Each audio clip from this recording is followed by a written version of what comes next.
The massive alien ship hung over New York like a shining silver cloud, its smooth surface reflecting the morning sun. Inside the United Nations building, Ambassador James Walker sat quietly at the large conference table, his face showing no emotion as he studied the three alien diplomats seated across from him. The lead alien diplomat, who had introduced himself as the High Speaker, spread his four-fingered hands in what he probably thought was a friendly gesture. "You must understand, Ambassador Walker, that the Galactic Council only wants what is best for humanity." Walker said nothing. He simply watched and waited, just as the president had instructed. The silence made the aliens shift uncomfortably in their seats. "Your species has great potential," the High Speaker continued, his translator converting his chirping sounds into English. "But you are still young. There are dangers in the galaxy that you cannot possibly understand yet." The two other alien diplomats nodded their bulbous heads in agreement. One of them, wearing what looked like golden robes, pulled out a holographic projector.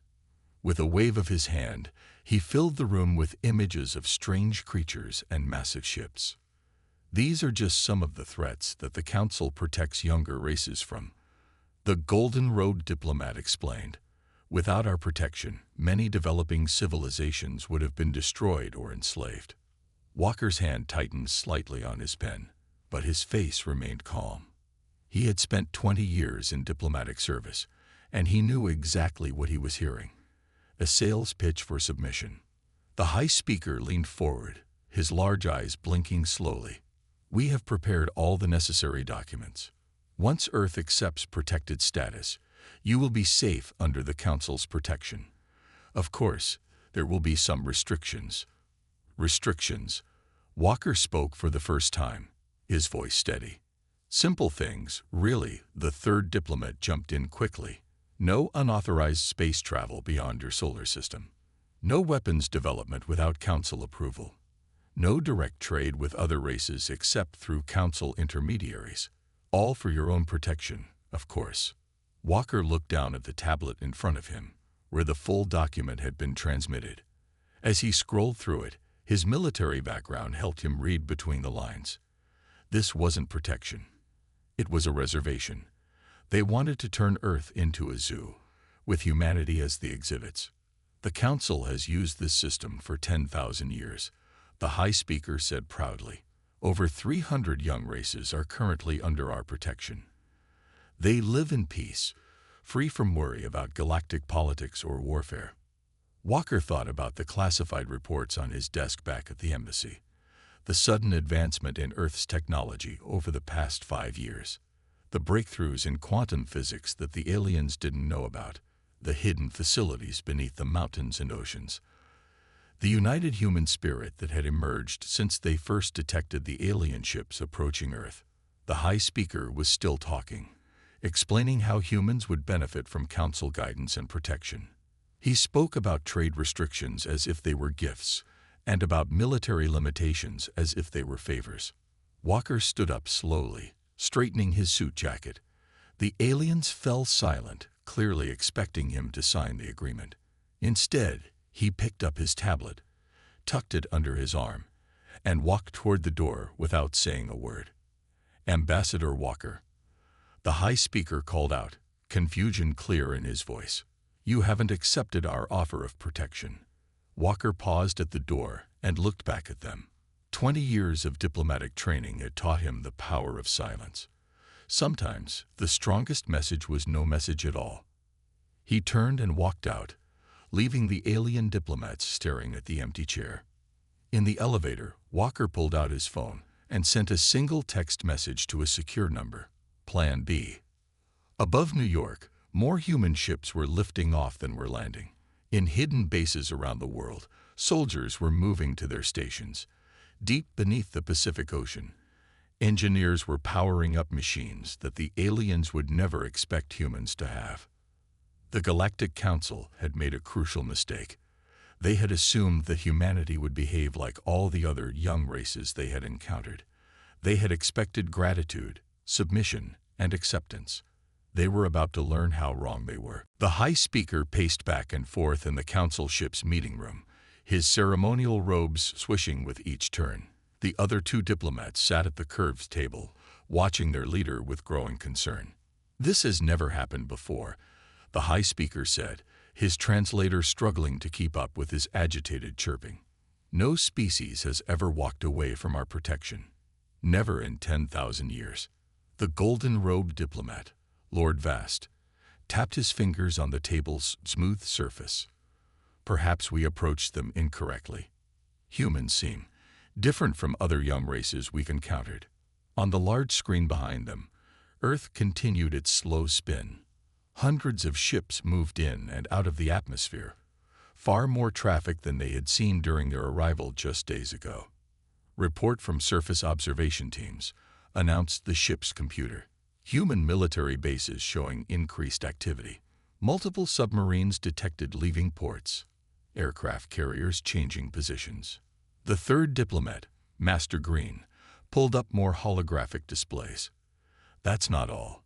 Look at these energy readings from their major cities. Power consumption has increased by 40% in just 3 days. And these heat signatures from their mountains." He paused, confusion clear in his voice. "They're building something. But how? Their technology level shouldn't allow for." "Impossible," the High Speaker interrupted. "They are a level 3 civilization at best. They barely have space stations in their own orbit. They cannot be a threat." A new alert flashed across their screens. Lord Vast rated, and his skin paled to a lighter shade of blue. "High Speaker, you need to see this. Our long-range sensors have detected unusual quantum fluctuations near their moon. The energy pattern. It's similar to our fold drive technology, but somehow different." The High Speaker stopped pacing. "They cannot have fold drive capability. We would have detected it during our preliminary scans. Their physics understanding is too primitive." Master Green zoomed in on several locations around Earth. "Look at their oceans. Those aren't normal submarine bases they're building. The energy signatures suggest something far more advanced. And these facilities in their Arctic region, they're using technologies we didn't detect during our first survey.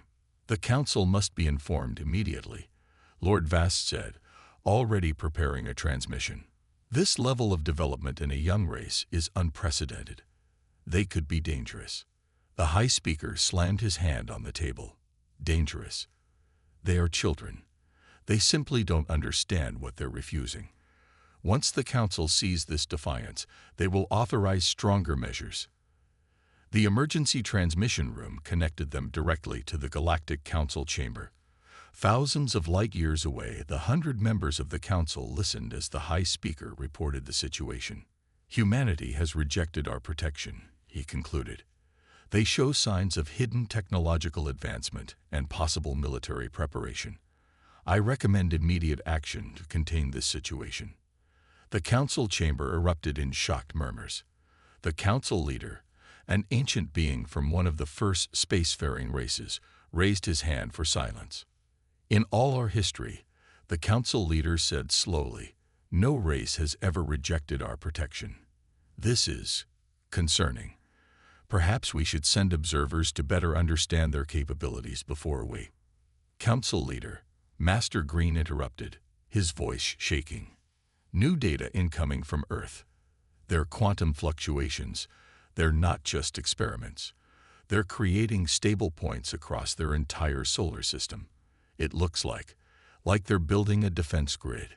The Council chamber fell silent. On their screens, Earth's ships continued to move with clear purpose and organization. This was not the chaos of a primitive race. This was the coordinated effort of a species preparing for war. The Council leader's voice was grave when he spoke again. "Send in the peacekeeping fleet. Humanity must be shown the error of their ways. For their own good, of course." None of them noticed the small human probe, cloaked in technologies they hadn't thought possible, recording every word of their discussion. Admiral Thomas stood at the window of the underground command center, watching as workers installed the massive quantum drive into what had been a cargo ship just 3 weeks ago. Around it, dozens of other ships were undergoing similar transformations. "Status report," he said, not turning around. Director Miller walked up beside him, her tablet displaying rows of data. We've converted 60% of our civilian fleet. The quantum drives are working better than expected. Our ships can now move faster than their full drives, and they can't track our quantum signatures. And the defense grid. The lunar base is fully operational. We've got quantum anchor points around every major planet in the solar system. If they try to use their full drives anywhere near Earth, they'll be in for a nasty surprise. Thomas nodded, finally turning away from the window. The command center was a hive of activity, with hundreds of personnel from every nation working together. On the main screen, a map showed Earth's rapidly growing defensive capabilities. "Message from Ambassador Walker," announced the communications officer. "The Council probe we've been monitoring just left. They're sending in their peacekeeping fleet." Thomas allowed himself a small smile. "Right on schedule. Are the deep-sea platforms ready?"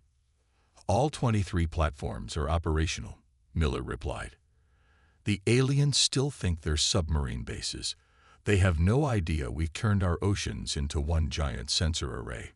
On another screen, live feeds showed similar facilities around the world. In Antarctica, massive cannons emerged from the ice, disguised to look like research stations. In orbit, satellites that appeared to be communication relays were actually weapon platforms. "Sir," called out a young technician, "we're picking up Council communications. Their fleet will arrive in 3 days. 500 ships." The room fell quiet. 500 ships was more than they had expected. Thomas walked to the central table, where a hologram showed their own forces. "How many ships will we have ready?" he asked. Miller consulted her tablet. 312, assuming we maintain our current conversion rate. "But sir, our ships are more advanced. The quantum drives give us better maneuverability. And our weapons." "Show me," Thomas ordered.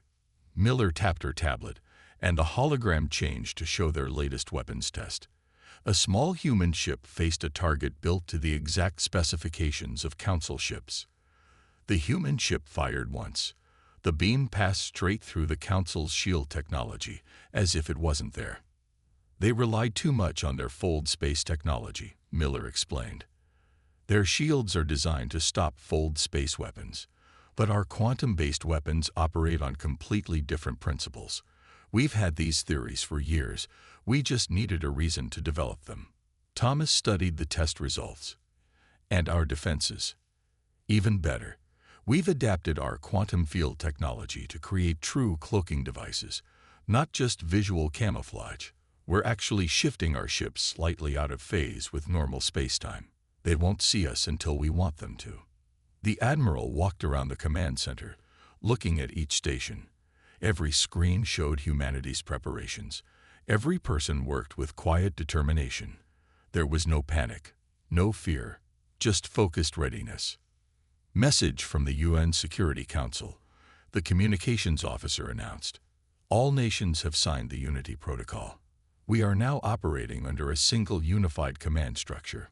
Thomas looked at the main screen, where the Council's peacekeeping fleet was represented by red dots approaching Earth. They were coming to teach humanity a lesson. They expected to find a primitive, disorganized species that would quickly submit when faced with superior force. "Send word to all commands," Thomas ordered. "Operation Awakening is now active. When they arrive, let them see nothing but normal civilian traffic.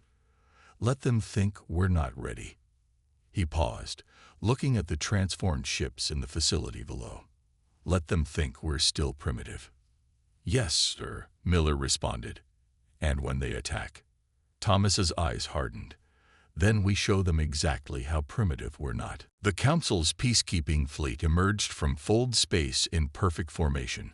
500 ships arranged in a beautiful spiral pattern above Earth. Their golden hulls gleamed in the sunlight, a deliberate show of power meant to awe the primitive humans below.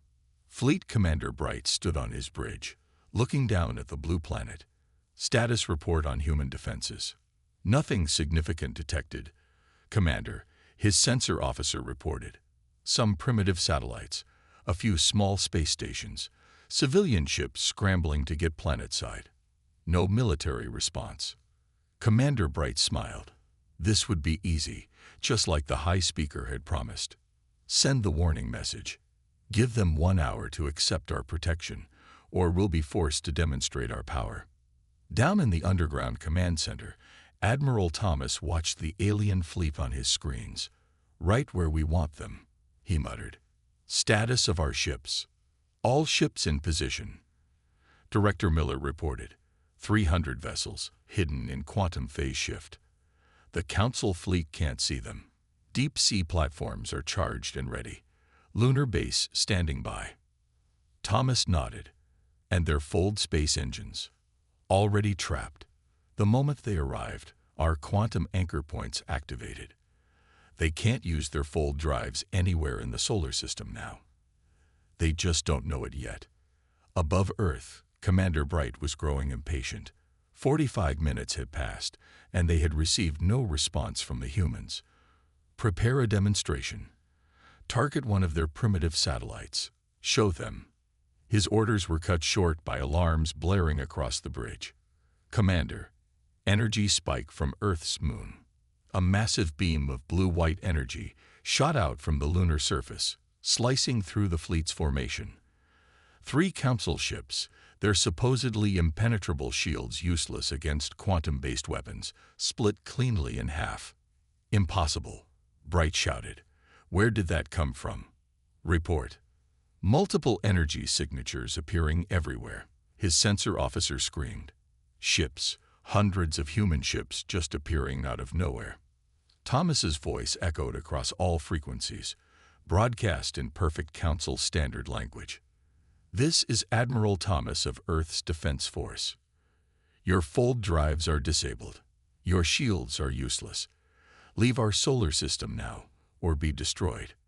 Commander Bright stared in shock as human vessels shimmered into existence all around his fleet. They were sleek, dark shapes, nothing like the primitive rockets he had expected. Battle formations. Raise all shields. Launch fighters. But the humans struck first. From the oceans below, massive energy beams lanced upward. The quantum-based weapons passed through Council shields like they weren't there, turning proud warships into expanding clouds of debris. Sir, Miller's voice was tight with excitement. Council ships attempting to retreat using fold drives. Thomas allowed himself a grim smile. Let them try. In space, dozens of Council ships activated their fold drives, desperate to escape. Instead of entering fold space, they slammed into the quantum anchor field. Ships spun out of control, their engines overloading. This is impossible, Commander Bright whispered, watching his perfect formation dissolve into chaos. They're savages. They can't have this technology. They can't. A human ship appeared directly in front of his command vessel, seeming to step out of thin air, its quantum weapons powered up, glowing with blue-white energy. Final warning. Thomas's voice came again. Surrender or retreat. You have 30 seconds to decide. Around Earth, more Council ships were falling to the combined fire of human vessels and the planetary defense grid. Their fighters, launched in desperation, found themselves trapped in overlapping fields of quantum disruption. Commander Bright looked at his tactical display. In less than 10 minutes, he had lost a third of his fleet to weapons that shouldn't exist, used by a species that should have been primitive. All ships, he transmitted, his voice shaking. Retreat. Full power to conventional drives. Get us out of this system. As the Council fleet fled using their normal engines, Admiral Thomas watched from the command center. Send word to all ships, he ordered. Phase 2 begins tomorrow. It's time to show the Council that Earth is not the only human territory they need to worry about. The Council's main shipyard orbited a massive red giant star, its sprawling docks stretching for hundreds of kilometers. Thousands of ships were under construction, the Council's response to the human problem. None of the shipyard sensors detected the small human vessel watching from the edge of the system, hidden in its quantum phase shift. Captain Reed of the scout ship Pathfinder watched the display with interest. Send the data back to Admiral Thomas. Looks like they're preparing for a real war. His communication officer nodded. Transmitted. That makes 17 Council military installations we've mapped in the last week. They still haven't figured out how we're getting past their detection systems. On the main screen, a new Council battleship took shape in one of the larger docks. The Council was building bigger ships now, with thicker armor to make up for their useless shields.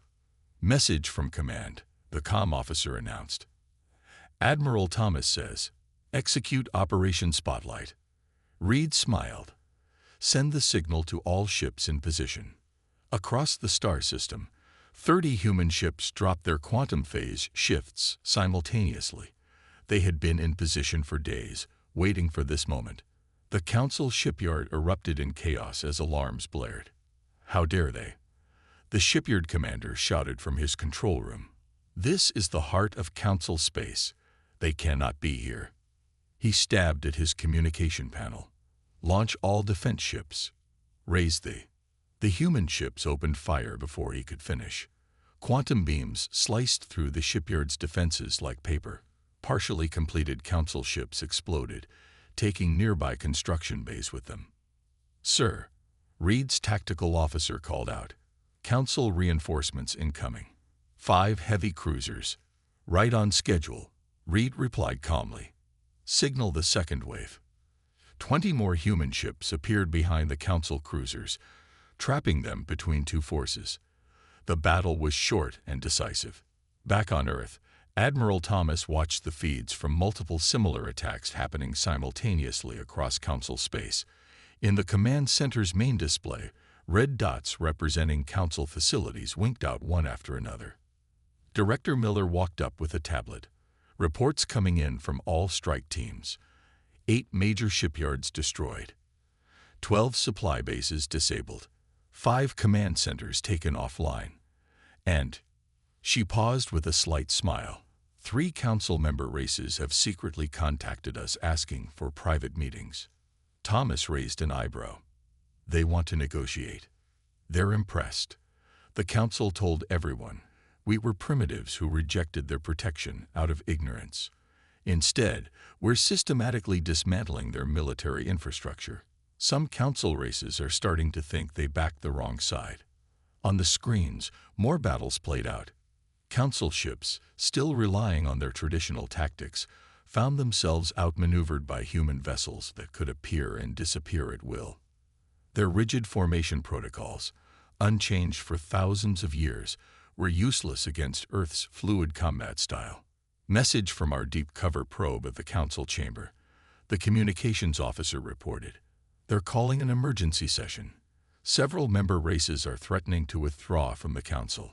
Thomas walked to the central hologram, where Earth's fleets were represented by blue dots spreading through Council space. The Council thought humanity would be an easy conquest, another primitive race to add to their collection. He turned to Miller. Instead, we're about to change the galaxy's balance of power forever. Sir, a sensor operator called out. Long-range arrays detecting massive energy signatures. The Council is mobilizing their reserve fleets, over 2,000 ships. Thomas nodded. This was the moment they had been waiting for. Send word to all commands. Initiate Phase 3. Let's show them what humanity can really do when we're pushed too far. In space, human ships began appearing in every major Council system simultaneously. The Council's perfect order was about to face humanity's chaos, and the galaxy would never be the same. The Council chamber, once a place of order and ceremony, had descended into chaos. Representatives from 100 alien races shouted at each other across the Grand Hall. The Council leader stood at his podium, trying desperately to restore order. We cannot allow this to continue, shouted the representative from the trading worlds. The humans have destroyed our main shipping lanes. Our economies are collapsing. Then perhaps we should not have tried to treat them like children, replied the delegate from the Star Republic, his voice cutting through the noise. They offered us trade and cooperation a month ago. We chose to threaten them instead. Ambassador Walker sat quietly in the observer section, watching the chaos unfold. The Council had finally allowed Earth to send a representative, though not as a member. He made no attempt to speak. He simply watched and recorded, just as he had done in that first meeting. Order. The Council leader's voice boomed across the chamber. We must maintain unity in this crisis. The humans. Unity. Interrupted a new voice. The representative of the deep space colony stood up. Your unity is what got us into this disaster. Your unity is why we tried to force our protection on a species that didn't want it. And now your unity is destroying our civilization. On the massive screens around the chamber, reports continued to arrive. Human ships had appeared in 30 more systems. The Council's mighty reserve fleet had been scattered, unable to cope with enemies that could appear and disappear at will. More worlds were requesting Earth's protection against Council retaliation. The humans are barbarians, the High Speaker declared from his diminished position. They rejected our generous offer. They attacked They defended themselves. The Star Republic delegate cut in. And then they showed more mercy than we would have. They destroy our military targets but avoided civilian casualties. They offered surrender terms to our ships. They even evacuated our space stations before destroying them. Walker's communicator buzzed quietly. A message from Admiral Thomas. Phase 3 complete. Ready for final step. The ambassador typed back a single word.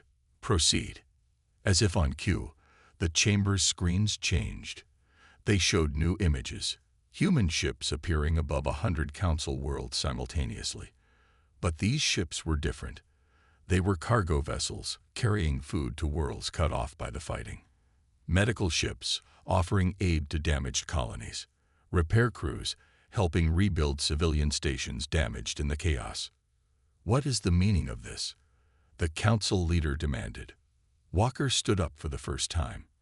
The chamber fell silent as he walked to the center of the floor. When he spoke, his voice was calm but carried to every corner of the vast room. Earth is offering membership in a new organization, he announced. The Interstellar Cooperative. Equal membership for all spacefaring races. No forced protection. No trade restrictions. No military demands. Just mutual defense, free trade, and respect for all members. The chamber erupted again, but differently now. Representatives clustered in groups, talking urgently. Some were already reaching for their communicators, contacting their homeworlds. You cannot do this. The High Speaker shrieked. The Council has stood for 10,000 years. The deep space colonies withdraw from the Council, their representative announced suddenly. We request membership in the cooperative. The Star Republic withdraws as well. The trading worlds withdraw and request membership. One by one, more representatives stood to withdraw. The Council leader watched helplessly as 10,000 years of authority crumbled in minutes. Walker walked back to his seat, once again silent. On his communicator, a message from Admiral Thomas waited. Well done. Ready to build something better. The ambassador allowed himself a small smile as he watched the old order collapse. Humanity hadn't just defeated the Council's military. They had shown the galaxy a better way forward. And they had done it without saying a single word of protest. 1 year after the Council's collapse, the great hall that had once housed the Galactic Council was filled again. But this time, the representatives sat in a circle with no raised platforms and no special seats. At the center of the hall, Admiral Thomas and Ambassador Walker stood before the assembled delegates of the new Interstellar Cooperative. The first year of the cooperative has exceeded all expectations, Thomas reported. Trade volume between member worlds has increased by 300%.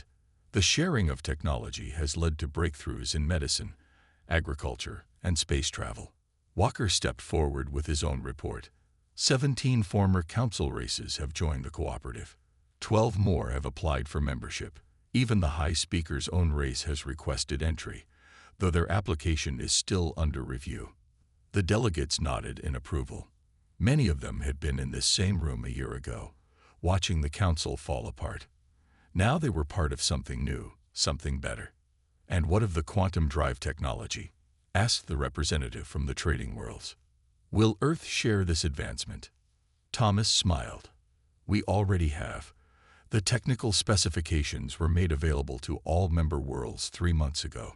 Several worlds have already begun producing their own quantum ships. In orbit above them, ships from 100 worlds moved peacefully through space. Council warships now carried cargo alongside human vessels. Former enemies worked together on space stations that combine technologies from dozens of civilizations. There is one final matter to address, Walker announced. We have received a message from the former council leader. He requests permission to address this assembly. The chamber grew quiet. After a moment, the Star Republic's delegate spoke up. Let him speak. Let him see what we have built from the ashes of his failed system. The main doors opened, and the former council leader walked in. He looked older now, his once proud stance humbled. He stood in the center of the circle, looking around at the faces of those who had once bowed to his authority. 1 year ago, he began, his voice shaking slightly. I thought I was watching the end of civilization. The council had maintained order for 10,000 years. When it fell, I expected chaos. He paused, looking at Walker and Thomas. I was wrong. The chamber remained silent, letting him continue. You humans, he said, we thought you were primitive because you rejected our protection. We thought you were barbaric because you chose to fight. But now I understand. You didn't reject diplomacy. You rejected subjugation. And in doing so, you freed not just yourselves, but the entire galaxy. Walker stepped forward. The cooperative has reviewed your world's application for membership. Despite your past role, we believe everyone deserves a chance to be part of this new future. Your application has been approved. The former council leader's eyes widened in surprise. But after everything we did, the past is the past, Thomas said firmly. The cooperative isn't about punishment or protection. It's about working together as equals. Your people have as much right to be part of that as anyone else. Around the chamber, delegates nodded in agreement. This was what made the cooperative different from the council. It wasn't about power or control. It was about genuine cooperation. As the former council leader took his new seat, equal to all the others, Walker returned to the center of the chamber. He looked around at the gathered representatives, former enemies now working together, former subjects now standing as equals. 1 year ago, he said, the council expected humanity to submit to their protection. Instead, we showed them a better way. He smiled, and we did it without ever raising our voice in protest. Sometimes, the strongest response isn't a shout of defiance, but a simple, quiet no followed by actions that change the galaxy forever. The chamber erupted in applause, the sound echoing through halls that had once enforced silence. In orbit above, ships from Earth and 100 other worlds continued their peaceful work, building a future that the Council had never imagined possible.